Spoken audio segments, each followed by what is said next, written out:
Elle est arrivée au petit matin. 36 mètres de long pour 20 tonnes d'acier. Une drôle de charpente à poser avec précision.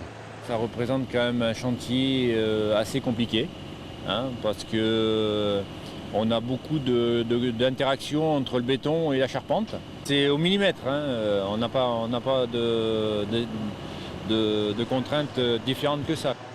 Il y a tout juste un an, le chantier ressemblait à ça. Aujourd'hui, on commence presque à deviner les différentes pièces. Là où vous trouvez à l'arrivée des ascenseurs qui donnent directement sur le jardin qui est en face de moi. À ma gauche, vous avez l'auditorium et à droite, vous avez le monde imaginé où sont stockés l'ensemble des documents pour les enfants et pour les adultes. Des lieux avec des thèmes différents. Ici, on appelle ça des mondes. Imaginer, créer et comprendre.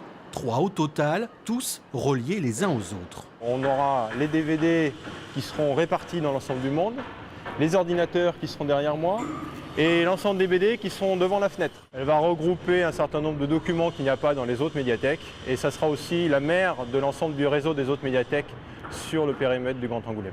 Ce bâtiment qui prend forme, c'est aussi un pari pour la mairie qui souhaite redynamiser ce quartier proche du centre-ville. On va entièrement revoir le quartier, vous en avez déjà les prémices, et le vaisseau amiral de ce quartier sera la médiathèque.